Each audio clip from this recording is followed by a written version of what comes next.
Tensions are running high in the Central African Republic ahead of this weekend's presidential and legislative elections. The country's fourth largest town, Bangui, was seized by rebels on Tuesday, but it is now back in the hands of UN peacekeepers and national security forces. With the approach of the elections, we have reinforced our mechanism. We have implemented our defense plans in order to secure the city permanently, while following the evolution of the situation between now and the organization of the elections.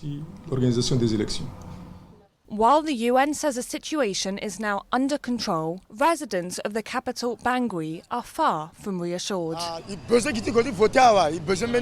want to go and vote because war is not good. War doesn't bring development, war destroys. We young people have to be the future of tomorrow. We have to be careful.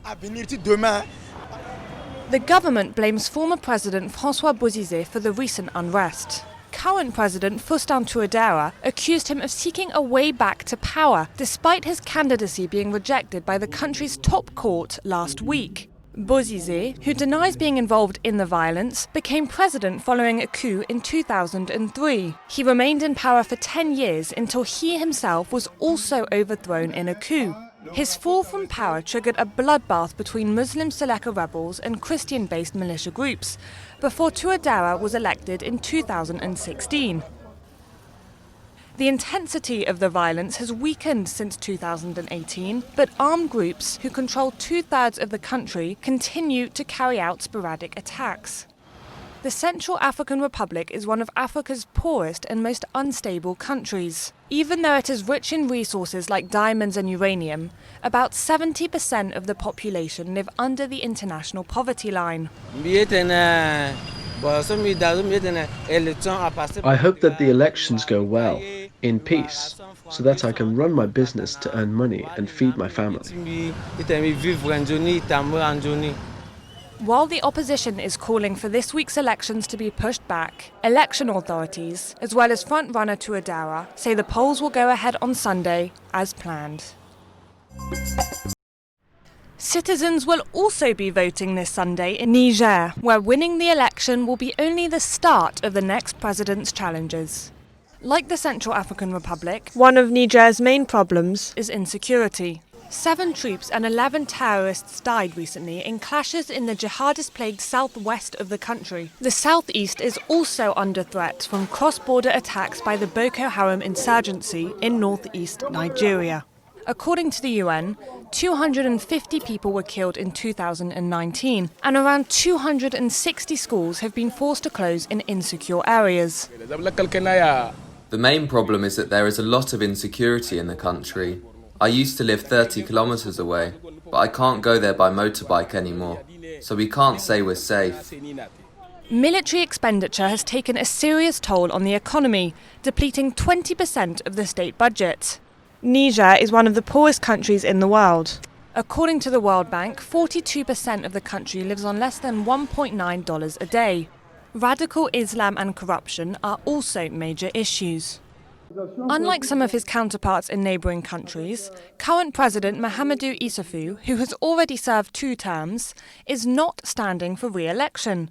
The stage is set for a peaceful transition of power, but it hasn't all been smooth sailing. In November, the main opposition candidate, Hama Amadou, was declared ineligible to run, while civil society leaders have been arrested. Mohamed Bazoum is a front-runner in this weekend's ballot. The first direct commercial flight between Israel and Morocco landed in Rabat on Tuesday, less than 2 weeks after both countries agreed to a Washington-backed normalization of relations. Passengers on the plane included White House senior advisor Jared Kushner and Israel's national security advisor Meir Ben Shabbat. Morocco has become the 3rd Arab League nation to normalize ties with Israel this year, after the United Arab Emirates and Bahrain. In exchange for the deal, the United States has agreed to recognize Morocco's 1975 annexation of the disputed Western Sahara region. By recognizing Moroccan sovereignty over the Western Sahara, President Trump is rejecting the failed status quo, which benefits no one, and instead is driving toward a just, lasting, and mutually acceptable solution, one that makes sense and one that we believe has the chance to work to better the lives of all the people there for a very long time to come. About 30 groups and far-left parties have denounced the US-Israeli delegation's visit. Morocco has tried to temper the anger by insisting that relations with Israel are not new. They had official relations in the 1990s, before the second Palestinian uprising in 2000. This is no ordinary Christmas log. Seasoned with fruits and white chocolate, it is actually made of foie gras. A year and a half ago, this chef, trained in one of the best restaurants of Antananarivo, set up his own catering company specialising in the delicacy. Foie gras, made from duck or goose liver, is very popular among Madagascar's upper middle class during festivities. At €25 a log, this family didn't wait until Christmas to treat themselves.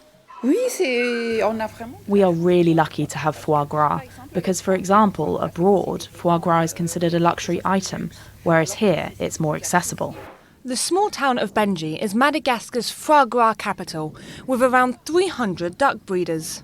This lady, Fara, started force-feeding ducks at the age of 12. She earns an average of €100 per month, double the national average. But while she usually sells a kilo of foie gras for €9, Fara has had to make concessions during the coronavirus pandemic. We wanted to sell in Antananarivo in restaurants, but nobody wanted our products. I managed to sell, but at very low prices, up to €2.50 per kilo of foie gras. Small farmers sell to producers, like Zoe. She is one of the few exporters of Malagasy foie gras.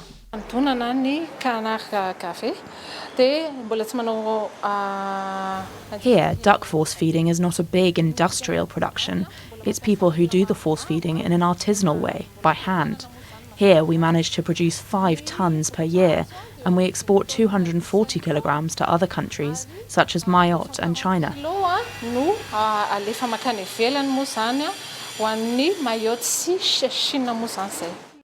With its artisanal production, Madagascar cannot yet compete with France, which produces 80% of the world's foie gras. But the country hopes that with time, its original twist on the delicacy and accessible prices will pave the way for increased consumption.